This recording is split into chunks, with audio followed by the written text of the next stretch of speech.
Mais, devenez membre du canal et AIDEZNOUS à passer le mot de Dieu dans le monde. Samedi 16 mars 2024. Si vous croyez en la puissance de Dieu, commentez 11. En lisant le livre, nous voyons comment son doute est levé et il finit par se fortifier en louant Dieu.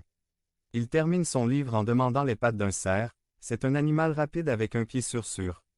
Les terrains accidentés et qui vit en hauteur. Tout comme les cerfs recherchent les hauteurs dans les moments où ils sont confrontés à des situations dangereuses, les enfants de Dieu doivent s'élever au-dessus de nos situations et se réjouir dans ces moments-là parce que nos vies sont déposées en Dieu et nous nous réjouissons en lui. Habakkuk n'a pas caché les problèmes qui l'inquiétaient mais il a reconsidéré sa décision et s'est élevé à un nouveau niveau en reconnaissant que son Dieu était plus grand que toute circonstance.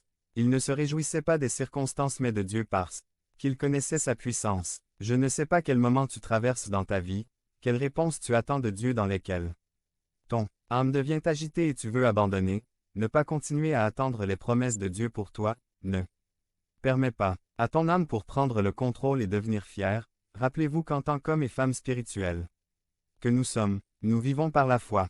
L'écrivain des Hébreux, basé sur les paroles du prophète Habakkuk, nous a laissé quelques conseils. Hébreux 10, 35 à 39 NIV. 35 Ne perdez donc pas confiance, car elle sera grandement récompensée. 36 Il faut persévérer pour qu'après avoir accompli la volonté de Dieu, vous puissiez recevoir ce qu'il a promis. 37 Car dans très peu de temps, celui qui doit venir viendra et ne tardera pas. 38 Mais mon juste vivra par la foi. Et s'il fait demi-tour, cela ne me plaira pas. 39 Mais nous ne sommes pas de ceux qui font marche arrière et finissent perdus, mais de ceux qui ont la foi et préservent leur vie. Dites au Seigneur que je serai sur mes gardes, j'attendrai, je t'obéirai, je m'abandonnerai à toi, je ne reculerai pas mais je vivrai chaque jour de ma vie en croyant en tes promesses. Marchez dans la foi et vous verrez sa puissance agir de manière surnaturelle. Devenez membre de la chaîne et AIDEZNOUS à propager la parole de Dieu dans le monde entier. Samedi 16 mars 2024.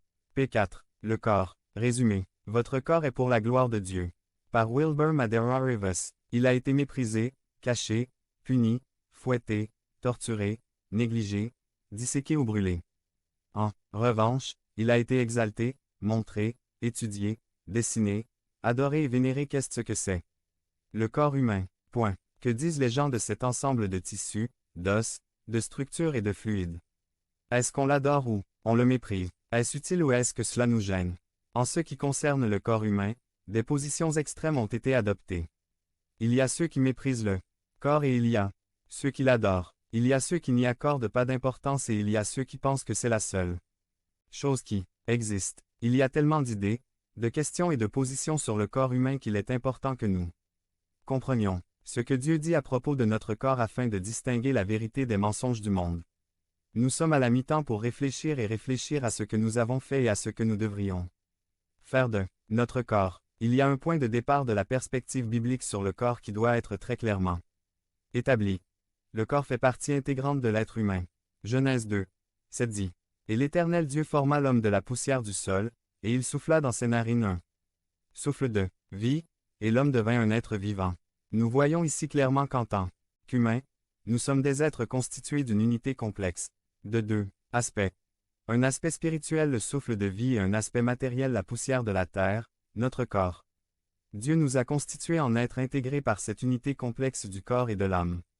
Dans notre être, il existe cette interdépendance naturelle entre l'aspect spirituel et l'aspect matériel. Nous avons été faits pour vivre de manière intégrée de cette façon. En fait, la mort est décrite dans la Bible comme un ennemi. Car elle sépare ce qui était censé être inséparable. Nous sommes comme les haricots et le porc. Si vous avez des haricots sans porc, vous n'avez pas de haricots avec du porc. Si vous n'avez que du porc, vous n'avez ni haricots ni porc. De la même manière, pour que l'être humain soit complet, son corps et son âme doivent être intégrés et fonctionner dans l'unité. Cette unité du corps et de l'âme est très importante et nécessaire à la vie humaine. Il est donc nécessaire d'avoir une perspective correcte du corps que Dieu nous a donné. Ce que nous voulons souligner cette journée à propos du corps, c'est combattre un mensonge sur le corps, qui est très présent dans l'environnement social dans lequel nous évoluons. Les gens, en général, manipulent cette idée ou vivent pratiquement en croyant réellement à cette idée. Le mensonge semblait être une déclaration, si vrai que nous pourrions être traités de fous si nous suggérions le contraire. Le mensonge est le suivant.